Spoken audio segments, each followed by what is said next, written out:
Bangladesh cricket দল যদি টি-20 বিশ্বকাপ 2026 খেলতে ভারতের মাটিতে না আসে, তাহলে বাংলাদেশ ক্রিকেট দল, বাংলাদেশ ক্রিকেট বোর্ড এবং বাংলাদেশের জনগণের কোনো ক্ষতি নেই। ক্ষতি হবে ভারতীয় ক্রিকেটের, ক্ষতি হবে ভারতীয় ক্রিকেট প্রেমী মানুষদের, ক্ষতি হবে আইসিসির, এমনকি হেডাক হয়ে যাবে ভারতীয় ক্রিকেট দলের টিম ম্যানেজমেন্টের। কিভাবে? চলেন আজকের ভিডিওতে আলোচনা করব। বাংলাদেশ যদি ভারতে না আসে, যদি শ্রীলঙ্কায় খেলতে যায়, তাহলে শুধু বাংলাদেশ শ্রীলঙ্কায় যাবে না, বাংলাদেশের শ্রীলঙ্কার সাথে বাকি 4টি দলও যাবে, ইংল্যান্ড, ইতালি, নেপাল এবং ওয়েস্ট ইন্ডিজ। আর ভারতের ক্রিকেট প্রেমী মানুষরা ইংল্যান্ড, ওয়েস্ট ইন্ডিজের মতো দলের ক্রিকেট দেখা থেকে বিরত হয়ে যাবে। কপাল খারাপ।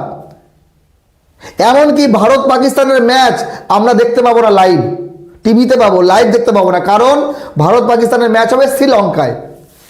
বাংলাদেশ যদি ভারতের মাটিতে খেলে, তাহলে ইংল্যান্ড এবং ওয়েস্ট ইন্ডিজের ম্যাচও আমরা দেখতে পাবো। আর বাংলাদেশের জনগণের ক্ষতি যদি ভারতে খেলা হয়, কিভাবে জানেন? কারণ ভিসা জটিলতা। বাংলাদেশের জনগণ বেশি শ্রীলঙ্কায় যেতে পারবে লাইভ খেলা দেখতে, যেটা ভারতে আসতে পারবে না। বাংলাদেশ যদি কোনো কারণে সুপার 8-এ উঠে যায়, পাকিস্তান সুপার 8-এ উঠে যায়, তাহলে ভারতকে বাংলাদেশের ম্যাচ এবং পাকিস্তানের ম্যাচ খেলতে যেতে হবে কোথায়? শ্রীলঙ্কায়। ভারতীয় ক্রিকেট দলকে দৌড়াদৌড়ি করতে হবে। আমরা নাকি হোস্ট, আমরা হোস্ট, কিন্তু আমরা গেস্ট হয়ে যাব যদি বাংলাদেশ ক্রিকেট দল ভারতের মাটিতে খেলতে না আসে। এর সঙ্গে ক্ষতির মুখে পড়বে আইসিসি। ভারত বিশ্ব ক্রিকেটের সবথেকে বড় ক্রিকেট বোর্ড, আমাদের সবথেকে বেশি জাতীয় স্তরের স্টেডিয়াম আছে, কিন্তু আমরা মাত্র 5টি স্টেডিয়ামে ম্যাচ করাচ্ছি। আমরা ভারতের কোনো ক্রিকেট ম্যাচ ইডেন গার্ডেনে দেখতে পাবো না। কি আশ্চর্য না? ইডেন গার্ডেন এমন একটা স্টেডিয়াম যে ইডেন গার্ডেনের চারিপাশে ঝাড়খণ্ড থেকে শুরু করে, উড়িষ্যা থেকে শুরু করে, ত্রিপুরা, পশ্চিমবঙ্গ, বিহার, আসামও, সব রাজ্যের মানুষ কলকাতায় আসবে বিশ্বকাপ খেলার দেখার জন্য। কিন্তু যদি বাংলাদেশ না থাকে, তাহলে বাংলাদেশে যে 3টি ম্যাচ হওয়ার কথা ছিল, যেখানে ওয়েস্ট ইন্ডিজ এবং ইংল্যান্ডের ম্যাচ হওয়ার কথা ছিল, সেই ম্যাচগুলো কিন্তু কলকাতায় হবে না। মানে আমরা বিশ্বকাপ ম্যাচ দেখতে পারবো না। এটা ক্ষতিকর। এইবার ভারতীয় ক্রিকেট ফ্যান ভারতের ম্যাচ দেখার জন্য, সুপার 8-এর ম্যাচ দেখার জন্য যাবে কোথায়? শ্রীলঙ্কায়। কতজন যেতে পারবে? কতজন ফ্লাইটের টিকিট কাটবে? কতজন বিদেশে গিয়ে খেলা দেখার যোগ্যতা রাখে? কতজন রাখে? মুষ্টিমেয় কিছু লোক, যারা ক্রিকেটের জন্য পাগল, বা যারা হয়তো শ্রীলঙ্কায় অলরেডি আছে, বা যাদের আর্থিক কোনো কষ্ট নেই। যেখানে কলকাতা বা দিল্লিতে ম্যাচ দেখতে গেলে 5,000 টাকায় হয়ে যায়, সেখানে গিয়ে কত খরচা করতে হবে একবার চিন্তা করেন। এমনকি ভারতীয় ক্রিকেট দল একবার এখানে ম্যাচ খেলবে, একবার ভারতে, একবার শ্রীলঙ্কা, এইভাবে দৌড়াদৌড়ি করবে।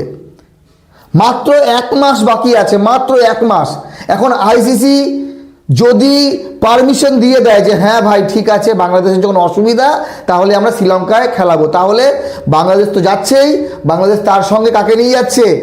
ইংল্যান্ডকে নিয়ে যাচ্ছে, ইতালিকে নিয়ে যাচ্ছে, নেপালকে নিয়ে যাচ্ছে, ওয়েস্ট ইন্ডিজকে নিয়ে যাচ্ছে। তার সঙ্গে বিসিসিআইয়ের যে একটা নাম আছে, সেই নামটাও কোথাও না কোথাও খারাপ হবে, যে বিশ্বকাপের মতো একটা টুর্নামেন্ট আয়োজন করা ভারতের পক্ষে কষ্টকর হয়ে যাচ্ছে। এগুলো যখন চিন্তা করি তখন খারাপ লাগে। শ্রীলঙ্কায় কতজন মানুষ আছে, কতজন ক্রিকেট দেখে? ভারতে টিকিট পাওয়া যায় না। 2023 বিশ্বকাপে খেলা দেখবো, সেই টিকিট পাওয়া যায় না। টি-20 বিশ্বকাপে তো আরও টিকিট পাওয়া যাবে না। অল্প সময়ের খেলা, প্রচুর ভিড় হয়ে যাবে। আর যদি দর্শক না থাকে, তাহলে আইসিসির তো আর্থিক ক্ষতি হবে। যদি আর্থিক ক্ষতির চিন্তা আইসিসি না করতো, তাহলে ভারত এবং পাকিস্তানকে একই গ্রুপে বারবার রাখা হতো না, একই গ্রুপে রেখে এদের ম্যাচ খেলানো হতো না। আর এই ম্যাচ খেলানো হয় ব্রডকাস্টারদের চাপে, কারণ ব্রডকাস্টাররা চায় যে কোনো বড় টুর্নামেন্টে পাকিস্তান এবং ভারত একই গ্রুপে থাকুক, ম্যাচ খেলুক, একটানা 3টে ম্যাচ খেলুক, যেমনটা এশিয়া কাপে হয়। পাকিস্তান আর ভারত একই গ্রুপে থাকবে, বিশ্বকাপে একই গ্রুপে থাকবে, চ্যাম্পিয়ন্স ট্রফিতে একই গ্রুপে থাকবে। সে পাকিস্তান ভারতে আসুক বা ভারত পাকিস্তানে না যাক, কোনো ব্যাপার না, কিন্তু ম্যাচ খেলবে ভাই। তো বাকি আপনারা জ্ঞানী মানুষ যারা আমার ভিডিও দেখছেন, আপনাদের মতামত জানাবেন। 7 তারিখ Bangladesh West Indies match Eden গার্ডেনে, 9 তারিখ বাংলাদেশ ইতালি ম্যাচ ইডেন গার্ডেনে, 14 তারিখ ইংল্যান্ড এবং বাংলাদেশের ম্যাচ ইডেন গার্ডেনে, নেপাল এবং বাংলাদেশের ম্যাচ 17 তারিখ দিল্লিতে। তো এই 4টে ম্যাচ তো চলে যাবে। তার সঙ্গে বাকি বাংলাদেশ যদি সুপার 8-এ যায় তখন ভারতকে বাংলাদেশের সঙ্গে ম্যাচ খেলতে যেতে হবে। কারণ আমরা মেনে নিচ্ছি আমরা সুপার 8-এ যাবো, আমরা সেমিফাইনালে উঠবো, আমরা ফাইনাল খেলবো। কিন্তু যদি ফাইনালে বা সেমিফাইনালে বাংলাদেশ পাকিস্তান উঠে যায় তাহলে আমাদেরকে সেই ম্যাচ খেলতে যেতে হবে শ্রীলঙ্কায়। খুব বড় কষ্টের বিষয়, খুব জটিলতা। এই জটিলতা মিটতে পারে যদি বাংলাদেশ ভারতে আসে, তাহলে জটিলতা থাকবে না। এখনও কোনো খবর আসেনি, আশা করি খুব তাড়াতাড়ি আমরা খবর পেয়ে যাব বাংলাদেশ ক্রিকেট দল ভারতে আসবে কি আসবে না, আর বাংলাদেশকে নিরাপত্তা দিতে পারবে কি না বিসিসিআই, এটা সবথেকে বড় প্রশ্ন। যদি নিরাপত্তা দেয় তাহলে বাংলাদেশ ক্রিকেট দল আসবে, আর আসা উচিত। কারণ ক্রিকেট নিয়ে যত জল ঘোলা কম হবে ততই ভালো। ভালো থাকবেন সবাই।